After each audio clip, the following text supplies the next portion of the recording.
Parmenas Radio presenta Tópicos del Derecho Familiar, con el licenciado Francisco Javier de la Fuente.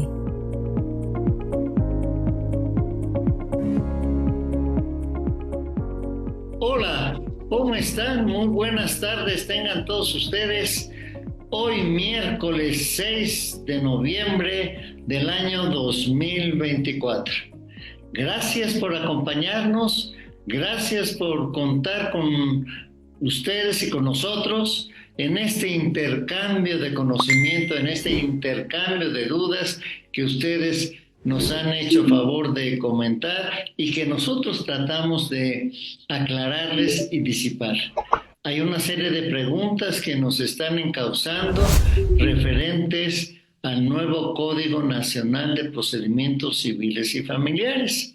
Y es por ello que hoy invitamos a un doctor prestigiado, el doctor Rodrigo Serrano Castro, quien ya ha estado con nosotros. Él es licenciado y doctor en Derecho por la UNAM, profesor e investigador de la Universidad Autónoma de Baja California Sur, miembro del Sistema Nacional de Investigadores.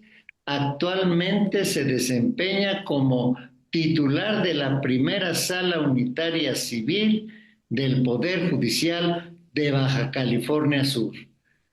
Doctor, ¿cómo está usted? Muy buenas tardes. Maestro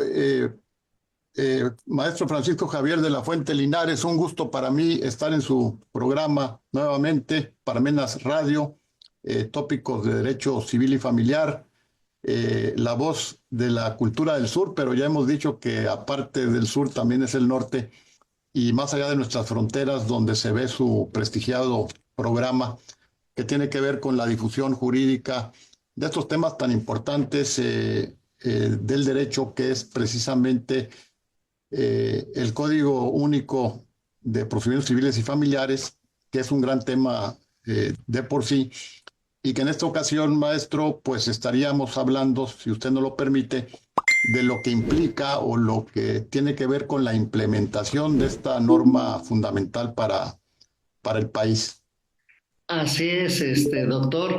Realmente cuando nosotros titulamos este tema como los estándares e indicadores en la implementación del sistema de justicia civil y familiar en México, a raíz del decreto que crea el nuevo Código Nacional de Procedimientos Civiles y Familiares. Y comenzamos, si usted me lo permite, doctor Rodrigo, comentamos de la siguiente manera. En el contexto general del tema y para efectos de ubicar a nuestros radioescuchas, ¿nos podría dar algunos antecedentes generales antes de abordar propiamente lo que implica la implementación de los juicios orales, civiles y familiares en todo nuestro país? Con mucho gusto, maestro. Pues como sabemos todos, en realidad tenemos estos antecedentes que refieren a las reformas constitucionales. Me remontaría yo al 2011 en materia de derechos humanos y a la reforma de 2017 en materia de justicia cívica y oralidad. Fueron transformaciones que generó, digamos, el Poder Legislativo Federal, las legislaturas correspondientes de los estados, en cuanto a que, por un lado, la perspectiva de estos derechos que tienen que ver con las relaciones jurídicas entre los particulares, el derecho privado, originalmente aquel primer derecho que existió incluso en la historia, nos recordamos, por ejemplo, Roma, ¿no? Sí. La aportación que hace Justiniano con el Corpus Juris Civilis, porque las relaciones jurídicas, digamos, de todos los días, aquellas que tienen que ver con nuestro primer entorno y con nuestras primeras obligaciones y derechos, es para con las personas, con la sociedad, entre los particulares, el derecho civil y el derecho familiar.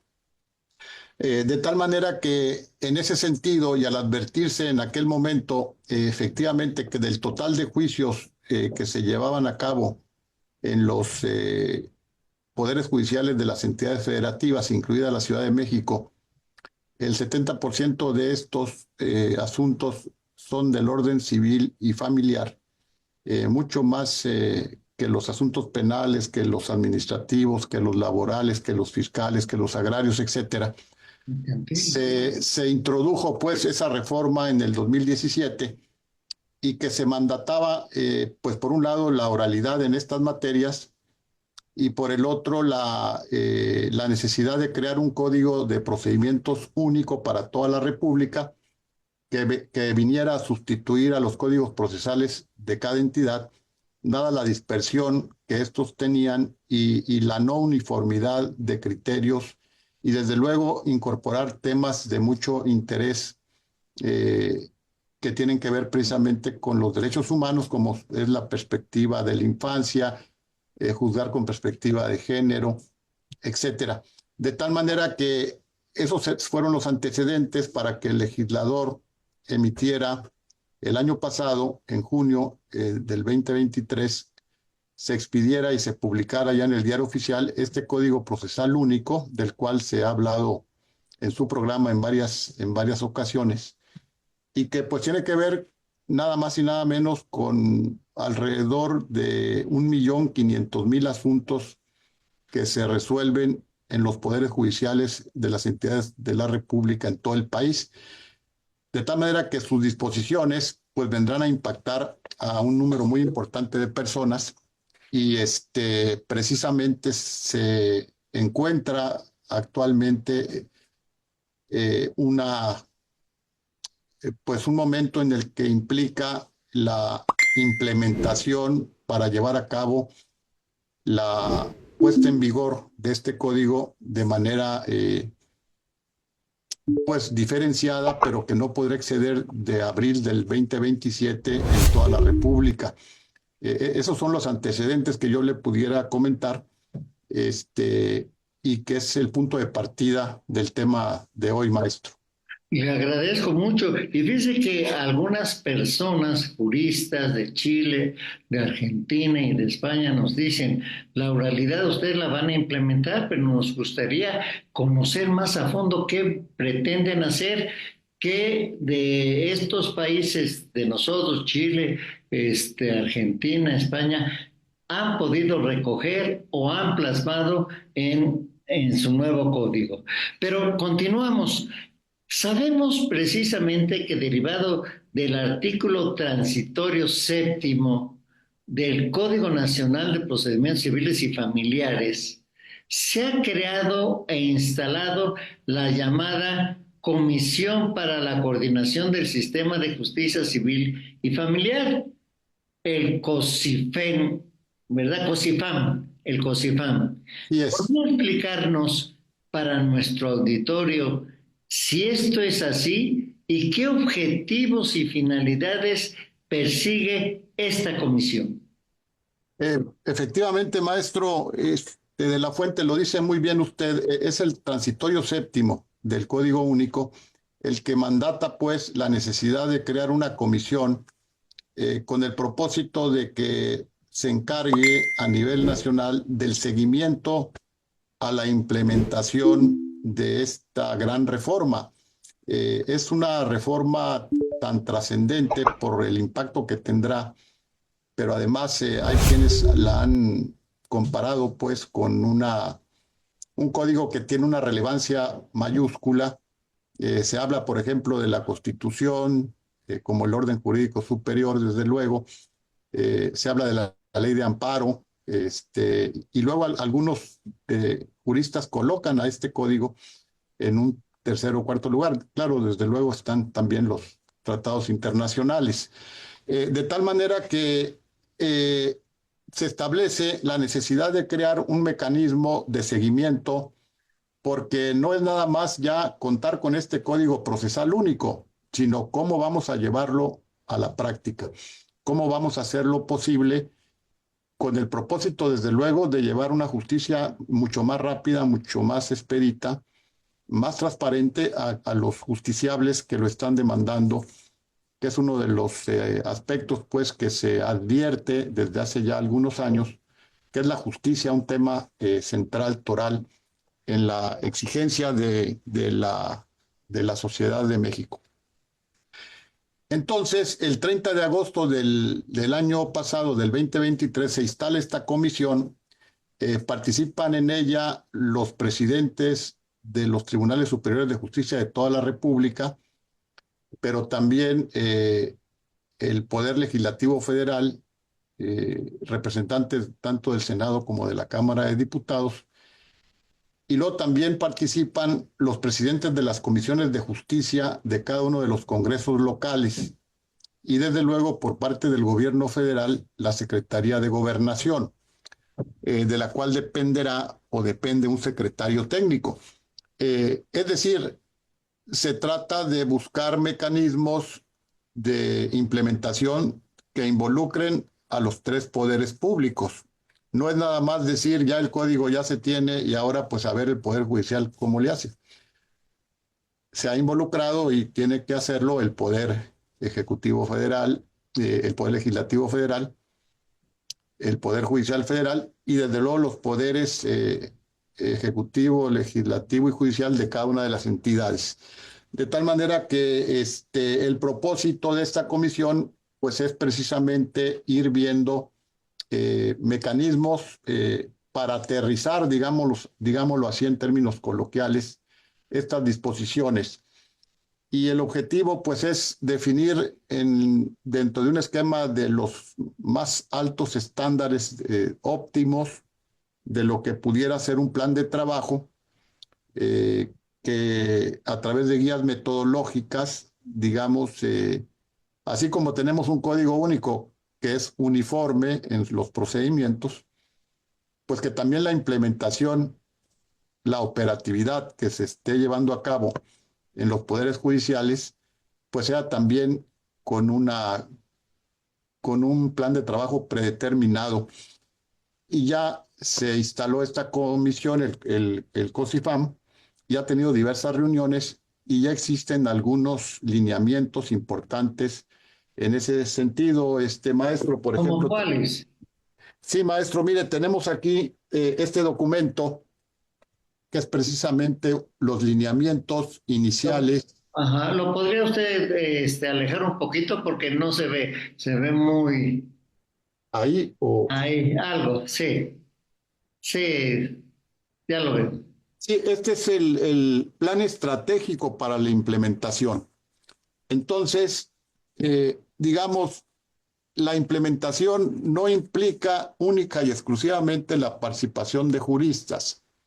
Desde luego que quien lleva la batuta y quienes tendrán que aplicar estas normas procesales novedosas serán los juzgadores, serán los jueces, las juezas, los magistrados, las magistradas.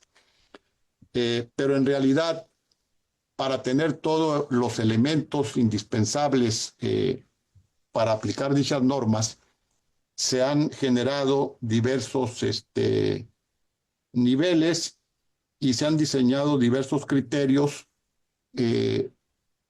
para que se vaya, digamos, caminando a su operatividad, que no podrá exceder, ya lo dijimos, de abril del 2027. Tenemos pues poco más de 2 años para ello. Algunos estados van más avanzados que otros en la implementación. Este COSIFAM tiene una coordinación directa también con la CONATRIP. ¿Qué es la CONATRIP? Pues como usted sabe, es la Comisión Nacional de Tribunales Superiores de Justicia, que están en constante comunicación a través de los presidentes o presidentas de cada organismo jurisdiccional. Entonces se diseñaron lineamientos y algunos criterios de estandarización, le llaman, en algunos rubros. Básicamente son 15 rubros, maestro. Muy complejo el asunto porque, mire, tiene que ver con la difusión y gestión del cambio. Tenemos que buscar mecanismos, dice la COSIFAM, perdón, para que se vaya dando a conocer a la sociedad, a los operadores del sistema, pero también a los justiciables, a los litigantes, a los colegios y barras de abogados, a las universidades, muy importante, al público en general y la sociedad qué significa este nuevo código único. Entonces tiene que hacer una campaña de difusión. Se está haciendo, pero tiene que intensificarse. Otro punto, por ejemplo, tiene que ver con perfiles de las personas magistradas y juzgadoras, es decir, quiénes se van a hacer cargo de los juzgados civiles y familiares en materia oral. Entonces se está diseñando pues aquellos perfiles que deberán cubrirse para quienes asuman esa responsabilidad, porque como usted sabe, pues uno de los principios fundamentales es el principio de inmediación. El juez, el juzgador, tendrá que estar en contacto directamente con las partes en estos audiencias, ya sea preliminares o audiencias de juicio oral. Otro tema son precisamente lo que tiene que ver con la capacitación. Aquí es muy importante el papel que juegan las escuelas judiciales. Generalmente cada poder judicial tiene su escuela judicial o algún instituto similar. Y de los congresos que hemos tenido a bien participar recientemente nosotros en la UNAM y en algunas otras instancias académicas, vemos que la capacitación se está haciendo por libro. Son 10 libros, los del Código Único. Entonces, normalmente es una capacitación que puede ser por libros y que además, pues, independientemente de la parte teórica, tiene que comprender también talleres o digamos, clínicas que sean prácticas, ¿no? Para que la capacitación sea en las dos vertientes, en la parte teórica y en la parte práctica. Doctor, si me permitiera sobre el particular, hay una pregunta que me formulan de fuera de nuestro país e incluso algunas personas. Con estas reformas al Poder Judicial, ¿cómo estarían estos dos rubros? ¿Quién nos va a capacitar o la gente que se está capacitando va a salir? ¿O qué va a pasar? ¿Se le va a dar privilegio? ¿O se va a invitar a nuevas personas para que tomen estos cursos e irlas preparando? Porque tengo entendido que ya las leyes orgánicas del Poder Judicial tienden a la especialización en materia de justicia, es decir, mercantil, civil, familiar, etcétera. Pero no sé qué opinión tengan ustedes o cómo con COSIFAM y CONATRIB, o sea, pues la Comisión de Tribunales, la CONATRIB, ha establecido mecanismos que nos pretendan uniformar. ¿Cómo va a estar esa capacitación? Sí, maestro, fíjese que es muy acertado su comentario porque desde luego, pues no podemos ser ajenos, desde luego, a que corre por otra vía y por separado la reforma judicial. Efectivamente, se tiene pues ese mandato también del Congreso de la Unión y de los congresos locales que suscribieron esa reforma. Y lógicamente en algún momento tendremos que generar esquemas o criterios de selección que tomen en cuenta, por un lado, la carrera judicial. Esa ha sido un poco la postura también de nuestro Poder Judicial. Y por otro lado, la capacitación. Desde luego que la capacitación es un elemento fundamental que normalmente se lleva a cabo por lo que hace a actualizar los conocimientos jurídicos, porque pues, la ciencia jurídica es cambiante, el derecho se va transformando de acuerdo a las necesidades sociales. Entonces, pues más allá de lo que podría venir relacionado con la reforma judicial, pensamos que la capacitación no debe detenerse, maestro, sino que con el personal que se tiene, los juzgadores, los magistrados, ir precisamente buscando la especialización en esta materia de oralidad, particularmente oralidad civil y oralidad familiar, y que desde luego esto es un plus para estos abogados y abogadas en cualquier situación presente o futura. Más allá, pues que no está en nuestras manos determinar quiénes se harían cargo de los juzgados o de las magistraturas que vayan a impartir justicia en estos temas, pero la capacitación no se está deteniendo, se sigue avanzando y la CONATRIP ha pedido precisamente a los poderes judiciales locales que se siga llevando a cabo esta capacitación con los recursos propios de cada poder judicial o también con algunos apoyos de la Comisión Nacional de Tribunales o de la propia COSIFAM. Es decir, yo creo que la actualización en el conocimiento del Código Procesal Único tendrá que continuar, maestro, más allá de cualquier circunstancia que pudiera venir más adelante, y confiamos en que el perfil de los juzgadores actuales o aquellos que estén tomando cursos sin ser juzgadores ahora, tendrá que considerarse en una designación o elección, como se trate, de los siguientes impartidores de justicia que nos vengan a sustituir a los actuales o muchos de los actuales que puedan continuar haciendo ese trabajo. Una pregunta, doctor Rodrigo. Resulta que esto será a nivel federal, porque a nivel estatal creo que esta reforma va a llegar más adelante. O sea, ahorita estamos hablando de la reforma al Poder Judicial Federal, ¿sí? Tribunales federales, pero en los estados va a llegar posterior, va a llegar en el 25, va a llegar en el 27, en los cambios. Entonces, sí hay esa oportunidad, ¿verdad? De que los magistrados que ahorita están en servicio, como en Puebla, que se está capacitando, me imagino que también en Baja California Sur ya están capacitando a estas personas, incluso a todos aquellos abogados, maestros, los tribunales, ¿verdad? Lo están haciendo. Entonces, ahí no veo el problema lo veo en los tribunales federales.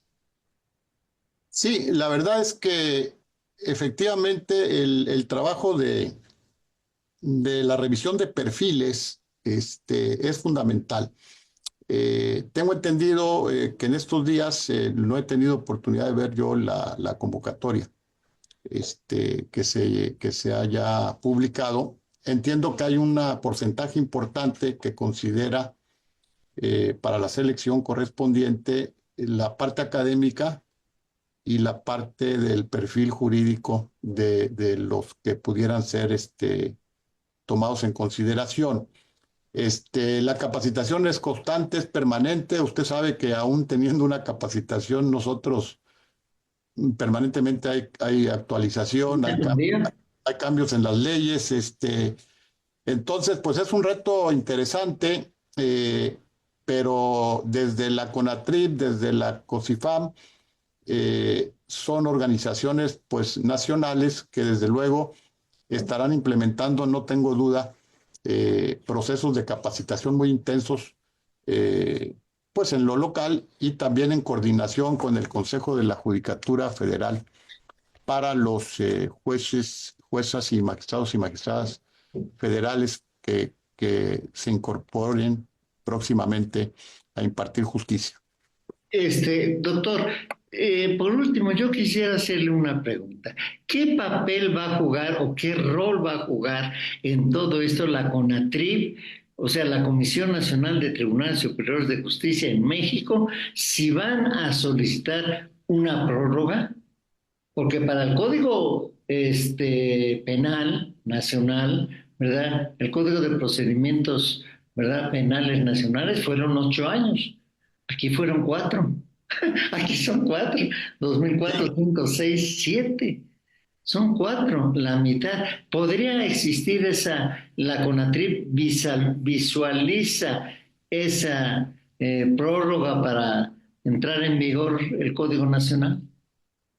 Bien, maestro. Bueno, mire, en realidad es una pregunta muy, muy interesante. La verdad es que yo no quisiera pues emitir una opinión no tiene usted razón. En ese aspecto, pero creo yo que, pues digamos, contrario sensu, digamos, no se ha detenido el trabajo porque efectivamente si se da en este tiempo o en otro tiempo que se pueda considerar,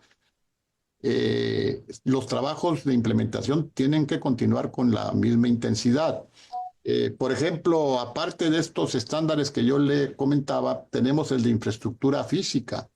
Hay, hay que considerar lo que sería obra pública, que yo, que yo aquí pienso que hay que verlo como inversión pública, porque como usted sabe, pues muchas de las instalaciones que se tienen en los órganos jurisdiccionales, en algunos estados, pues digamos, no todas las instalaciones son las óptimas, a veces hay instalaciones ya de mucho tiempo atrás, o bien juzgados que se encuentran rebasados por los espacios, requieren de nuevos espacios para las salas de oralidad.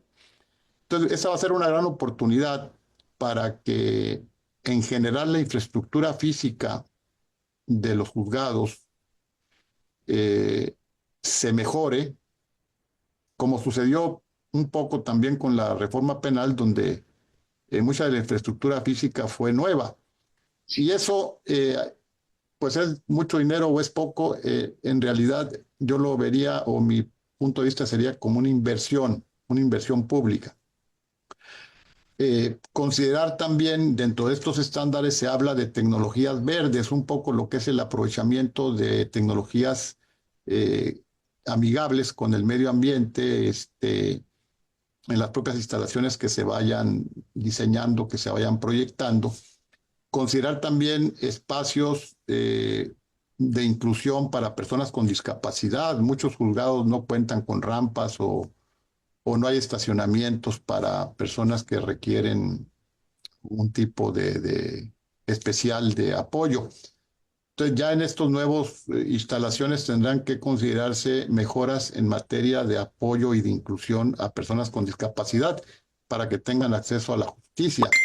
Está lo del expediente digital como otro elemento, donde ahí los acuerdos de los consejos de las judicaturas locales va a ser muy importante para crear normativa interna. Lo permite los transitorios también, que sean los consejos de la judicatura los que generen normativa para lo del expediente digital.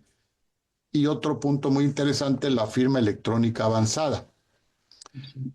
Aquí, por ejemplo, ya la firma electrónica se tiene a nivel federal, entiendo, y se está buscando también alguna colaboración con el Poder Judicial Federal para el aprovechamiento de estas firmas electrónicas avanzadas, que se entenderían como un reconocimiento o medio de autenticar resoluciones y actuaciones judiciales, pero también promociones y peticiones de las partes.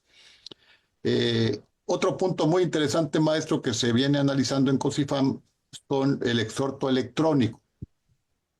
Ya existen de alguna forma, pero no hay uniformidad. Se está considerando crear una plataforma nacional de exhortos. Esto implicaría reducción de gastos y reducción de tiempo, ¿no? En un mundo ya moderno como el que vivimos, pues los exhortos tendrían que ser ya la gran mayoría de ellos, salvo excepciones, a través de los medios digitales o de los mecanismos electrónicos. Otro punto muy interesante que también le deja ciertas atribuciones a los consejos de la judicatura locales, los transitorios del Código Único, es lo que hace a los juicios en línea y lo que hace a los juicios orales sumarios. Los juicios orales sumarios, donde además siempre lo hemos reconocido, Puebla es pionero. Su estado es pionero en los juicios orales sumarios familiares. Aquí se deja un poco que sean los consejos de la judicatura los que normen qué asuntos se pudieran tratar por esta vía sumaria. Prácticamente es el artículo 351 del Código Único el que permite esa disposición. Hay muchos otros temas, la mayoría relacionados con cuestiones electrónicas, maestro, por ejemplo, las oficialías de parte virtual, lo que vendría a ser el uso de tecnologías de la información, el tema de la videograbación y demás, que implica acciones, trabajo no solamente de los abogados y abogadas, que de por sí tenemos mucho trabajo por delante, sino de pues, personal especializado en informática, ingenieros y arquitectos para la cuestión de la infraestructura, eh, funcionarios que se dediquen a la planeación, de tal manera que con la participación de los tres poderes de la Unión, los poderes locales también, pues poder empujar fuerte en algún momento, tendrá que darse pues ya una reflexión y una sensibilización, porque precisamente uno de los puntos de la CONATRIB es promover la sensibilización de la trascendencia de esta reforma entre los poderes. Así ¿verdad? es. Y yo creo, señor magistrado, ya ve, aquí el tiempo nos gana, pero de todos modos, yo quiero que puntualizar en algo. Dice que también se requiere de personal capacitado, como usted lo ha mencionado, trabajadores sociales, psicólogos, etcétera, en aspectos familiares, por la justicia restaurativa, por los medios alternos de impartición de justicia. O sea, es un paquete, perdón que lo diga, pero algo que ustedes están trabajando. Tengo entendido que usted está colaborando aquí en CONATRIB por parte de Baja California en todas estas situaciones que se están llevando a cabo, lo cual lo felicito y lo felicito a nombre del Foro Poblano. Muchas gracias, maestro. Efectivamente, fíjese que se me había quedado en el tintero el tema de los mecanismos alternativos de solución de controversias, que además tuvo una reforma reciente, donde tenemos que impulsar con mayor fuerza, más de lo que ya se ha hecho, con mucho más fuerza, ese tipo de formas de resolver conflictos jurídicos, en este caso entre particulares, entre personas, e incluso a nivel familiar. Tenemos que apostarle mucho a ese aspecto de una salida alterna al conflicto jurídico que se judicializa, digamos, ¿no? Entonces, pues sí, usted tiene muy clara esa parte, muy claro esas disposiciones que sí fue muy oportuno que usted las haya mencionado. Doctor, no sé si nos permitiera otra plática más, porque de verdad resulta interesante y muy poco el tiempo que tenemos. No sé si su tiempo lo permita y podamos continuar esta plática la próxima semana. ¿Qué le Pero parece? piense que efectivamente, maestro, cuando usted me invitó, dije yo de qué voy a hablar, pero pero sí es muy complejo, son muchos temas y sí, con mucho gusto yo acepto estar con usted la próxima semana. Le Sí. agradezco mucho, agradezco su participación, agradezco a todos ustedes que nos escuchan y deseo de verdad que nos hagan toda una serie de preguntas. Ven ustedes la disposición del señor magistrado Rodrigo Serrano Castro, que nos ha ilustrado sobre lo último, ¿verdad?, que se ha dado en COSIFAM y en el CONATRIB acerca de la implementación del nuevo Código Nacional de Procedimientos Familiares. Doctor, muchas gracias y nos vemos el próximo sábado. Esperamos que también contar con su anuencia. Muchas gracias, maestro. Un saludo a usted y a todo su auditorio y en el radio y en las redes sociales. Le agradezco mucho a ustedes, gracias por escucharnos, gracias por acompañarnos todos los miércoles a las 3 de la tarde y continuamos la próxima semana con otra vertiente más de lo que ha faltado aquí al doctor, que como él mismo lo ha dicho, nos falta mucho, nos falta todavía. Bueno, pues adelante, gracias, doctor. Gracias. Gracias a usted y antes de que nos corten, ¿verdad? Gracias, doctor. Hasta luego. Muy bien. Bye. Parmenas Radio presentó Tópicos del Derecho Familiar con el licenciado Francisco Javier de la Fuente.